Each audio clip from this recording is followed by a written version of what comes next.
किसान हितों के लिए एकजुट हुए नेता भाग सिंह को मिली राष्ट्रीय मुख्य उपाध्यक्ष की जिम्मेदारी। अफजलगढ़ में भारतीय किसान यूनियन भानुकुट की बैठक में किसान हितों को लेकर नेताओं ने एकजुटता दिखाई। बैठक में राष्ट्रीय अध्यक्ष ठाकुर भानु प्रताप सिंह ने भाग सिंह को संगठन का राष्ट्रीय मुख्य उपाध्यक्ष नियुक्त किया।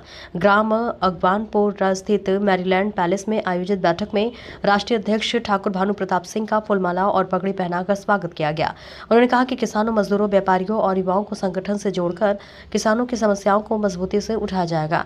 उन्होंने किसानों को उपज का उचित मूल्य दिलाने और उन्होंने अधिकारों के लिए संघर्ष जारी रखने की बात कही। नवनियुक्त राष्ट्रीय मुख्य उपाध्यक्ष भाग सिंह ने राष्ट्रीय अध्यक्ष का आभार जताते हुए संगठन को मजबूत करने और किसानों की समस्याओं को प्रमुखता से उठाने का संकल्प लिया। कार्यक्रम में संगठन के कई पदाधिकारी और बड़ी संख्या में किसान मौजूद रहे।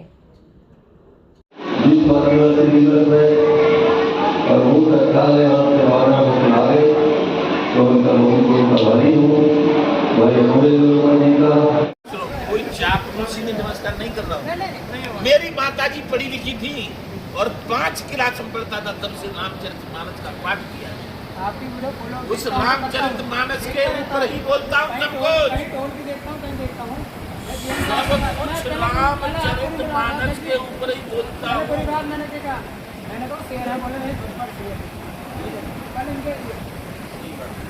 अरे मैंने 85 में राजीव गांधी से कहलवा लिया था उसके घर में।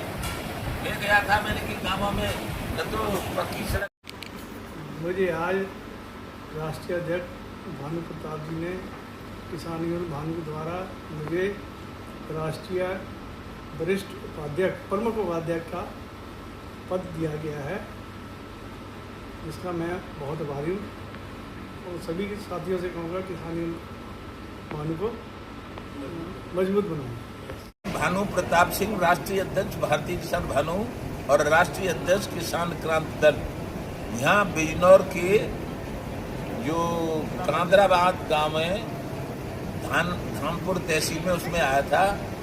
और संगठन को बढ़ाना और संगठन में मजबूत लोगों को मिलाना, ये मेरे इस समय कर्तव्य, परम कर्तव्य चल रहा है। क्योंकि जब जब हो धर्म की हानि बाढ़ है बीमारी, तब तब धर प्रभु विविध शरीरा हरे कृपा ने सज्जन किया। रावण के अन्याय को देखकर भगवान राम को त्रेता में आना पड़ा था। फिर दुर्योधन के अन्याय को देखकर श्री कृष्ण भगवान को द्वापर में आना पड़ा था।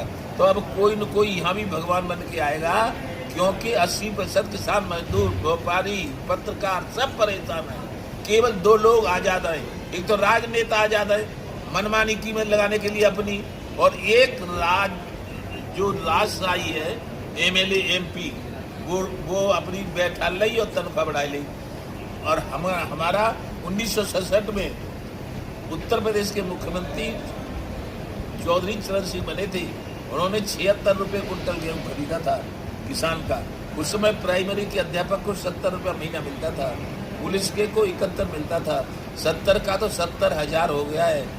और जो आंदोलन नहीं कर पाते पुलिस वाले, इसलिए उनका 29 हो गया है, यानी 71 का 29 पहुंचा है। और जो किसनटा है ये हम, उनका 76 का अभी 6,000 भी नहीं हुआ है।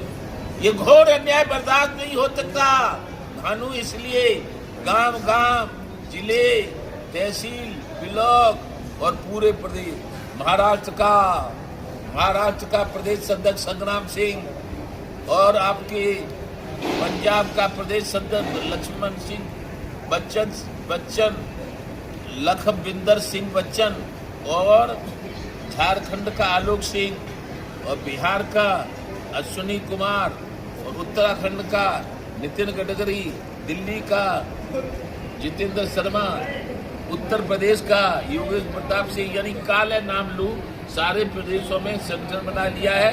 और अब आर पार की होगी। जब दुर्योधन ने 5 गांव देने को मना कर दिया था तो महाभारत हुआ था। सारी सेनाएं दुर्योधन की झूठी थी, बेकार थी, बेईमान थी, इसलिए अकेले अर्जुन ने सबको सफाया कर दिया था। और क्योंकि जो गलत होता है उसको खत्म करवाने के लिए, जो सही होता है उसकी मदद करने के लिए परम पिता परमेश्वर को आना पड़ता है। चाहे वो हिंदू में भगवान राम के रूप में हमें, अल्लाह के रूप में हमें, गुरु गोविंद सिंह के रूप में हमें, किसी न किसी रूप में वो आ जाते हैं। तो इसलिए आज हमने अपने प्यारे छोटे भाई भाग सिंह जी को, ये इसी गांव के निवासी हैं, एक बड़ा पद दिया है, राष्ट्रीय मुख्य उपाध्यक्ष। अब ये अपनी क्षमता, अपने जीवन के जो अनुभव हैं उनके द्वारा हिंदू, मुस्लिम, सिख, ईसाई, जैन, बौद्ध, हम सारे धर्मों की जोड़ने की कहते हैं और सारी जातियों की जोड़ने की कहते हैं, और सबका हम सम्मान करते हैं। जो हमारे भाई बंधु जो वाल्मीकि जात के हैं और जो झाड़ू लगाते हैं सड़कों पर, सबसे ज़्यादा हम उनका सम्मान करते हैं। उनके पैरों में हम नमस्कार कर सकते हैं, क्योंकि बेचारे वो भी मानव है जो कि हमारी सबकी सफाई कर रहे हैं, लेकिन ये सरकारें उनकी भी नहीं सुनती। सरकार तो हो गई है अवसरवादी। ये लोग, पहले तो था राजतंत्र, फिर बना लोकतंत्र, अब बन गया है भ्रष्ट तंत्र। इस भ्रष्ट तंत्र को खत्म करने का भानु ने ऐलान किया है। युवाओं के लिए कुछ संदेश देना चाहोगे? जो धरना चल रहा है झारखंड में, केवल युवाओं को ये समझ आ रहा है कि हम तो है गए बूढ़े और हम तो अब चल बचेंगे, लेकिन मेरी बात सुनकर सब युवा इकट्ठे हो जाएं, सभी जात के, सभी धर्मों के युवा इकट्ठे हो जाएं और एक अपना बुलंद में सही लोकतंत्र की सही सरकार बनावे, जिससे कोई आदमी दुखी न हो।